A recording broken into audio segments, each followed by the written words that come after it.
All right, we're moving along to Module 6. We're going to look at cardiovascular system disorders in Chapter 12. We're going to look specifically today at MI, myocardial infarction, heart attack. Those are all the same thing. So let's look at the patho. Basically, the myocardial tissue dies because of the ischemia due to the lack of blood supply to the tissue. So the patho, when the coronary artery is completely obstructed, now you're going to have angina if it's partially obstructed, but a complete obstruction is going to end up in the inability to, for that, wherever that is, that heart tissue to become without blood and ischemic. If this ischemia happens and we don't treat it, we don't give it a blood supply, there's going to be cell death. We call that infarction, and that happens in the heart wall, in the muscle. Atherosclerosis is the most common cause, and that's just plaques consisting of lipids, cells, fibrin, and cell debris that form inside the wall of the large artery. So there's 3 different ways infarction can occur.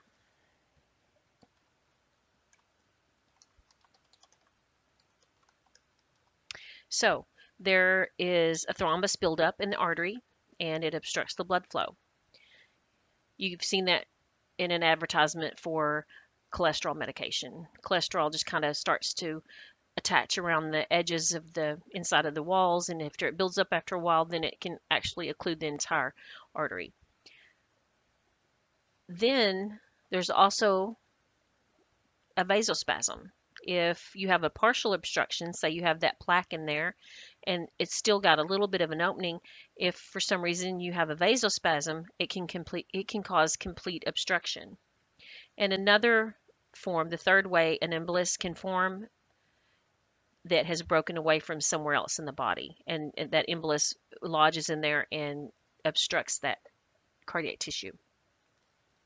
With obstruction, that heart tissue becomes necrotic and inflammation occurs. As the inflammation gets worse, there's more ischemia, and the area can actually increase. It can be the site, but then that we call that zone of damage can increase as that just continues to go without treatment.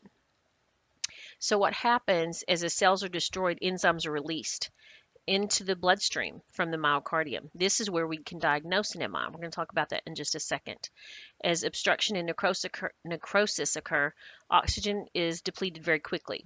If we can restore blood supply within like 20 minutes, we can prevent irreversible damage to that tissue. After 48 hours, symptoms will usually begin to subside as that inflammation decreases. With prompt treatment, the size of that infarct can be maintained and it won't progress. We have to remember that myocardial tissue does not regenerate. So that tissue eventually becomes scar tissue. Wherever it's damaged and it's died, it will become scar tissue that has absolutely no function. And it can cause more issues with arrhythmias and such. So there are other ways that the infarction can be reduced. If there's collateral circulation, it's earlier in this chapter. If the heart decided to make some shortcuts earlier before this infarction happens, say the patient has been having angina attacks, and eventually the heart decided, ooh, I'm not getting enough blood, it can actually make a shortcut to try to fix itself. So if that infarct can actually be reduced if the body had already made the collateral circulation. So check out the box on page 241, warning signs of heart attack. Look at those. It's important to know those. And let's look at signs and symptoms. So, because we know that damage occurs like irreversible within 20 minutes, we need to seek very prompt treatment when we have any kind of symptoms. So we have to know what the symptoms are. So let's look at them. Most of you are going to go, well, it's pain. That's our number one symptom, right? Crushing, heavy, an elephant sitting on my chest. And usually this pain doesn't go away if we rest or if we even take our nitros. You know, you take the 3 nitros 5 minutes apart, go see, call the EMS, that kind of thing. It's just not relieved. It's not getting any better. So what we have to realize also is that this pain in most males will be substernal, radiate to the left arm, be in the jaw, the shoulder, the neck. But these are hallmark pain symptoms. And it's not always typical in women. In women, we see vague abdominal complaints sometimes, nausea and vomiting, pallor, indigestion. They don't always have these hallmark symptoms. So when you have a female that comes in with complaints that are very vague and abdominal, we will still do EKGs and troponin levels and see if we're not having an MI. So I did have a woman once that came into ER. She walked in by herself. She was gray. Her color was completely gray. She had no color whatsoever. And she didn't really voice complaints of pain. She had this sense of impending doom. All that she said was, "Tell my children I love them." And that's about the time that she completely stopped. She collapsed. Her heart stopped beating, and we had to resuscitate her. We were able to get her back, but that was it. She had a complete MI. So some other symptoms: pallor, diaphoresis. If you don't know what diaphoresis is, someone is so sweaty you can't get EKG leads to stick on them. They're just pouring sweat. Nausea, dizziness, weakness, dyspnea, anxiety and fear, hypotension, sometimes with a rapid weak pulse. And then we have diagnostic tests. How do we know you're having an MI? We're going to do an ECG. A lot of times it will show ST segment elevation. Depending on where the damage is, the EKG will actually give us like a map of the heart, and we can say, okay, we know where it's at, so we know the best treatment for this. Also, you're going to have serum enzymes. We're going to draw blood, and we're going to draw specifically troponin levels at the bedside.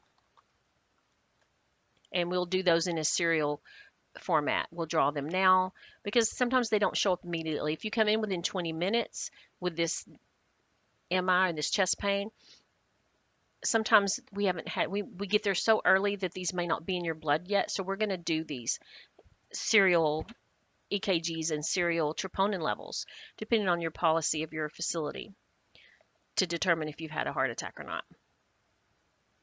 All right, what else are we going to do? We're going to draw electrolytes, potassium and sodium for sure. And then our complications. Some of the complications that we see, about 25% of these folks will have experienced sudden death. They usually have a lethal arrhythmia like VTAC that the heart just can't recover. A lot of times we will see, and I've seen multiple times, cocaine use that causes an MI. There's vasospasm, occlusion, there's conduction issues, and that happens more than you'd like to think. There's cardiogenic shock that can occur. At this point, the heart can't pump like it's supposed to, and the cardiac output is reduced. There can be CHF, congestive heart failure. The ventricular contractility is affected, and the heart can't handle the blood volume anymore. Treatment. If you are an LVN, then you know MONA, morphine, oxygen, nitrates, and aspirin. Those are our typical hallmark treatments for angina or chest pain or an MI. We're going to give morphine. Morphine is not only for pain, it also helps dilate the vessels, and it actually helps to get more blood. Oxygen. We want to increase the available oxygen to the tissue. We know we're already behind in oxygen, so the more we give them, the better it is. Nitrates, nitroglycerin, dilates the vessels. It can help with pain, but our main priority is to dilate those vessels and reduce the area of that infarct. Aspirin, it prevents platelet adhesion, and they'll take that continually. All right, clot busters, something like TNK. If the patient arrives within 30 minutes of onset of pain or symptoms, this can be given and it actually will dissolve the clot.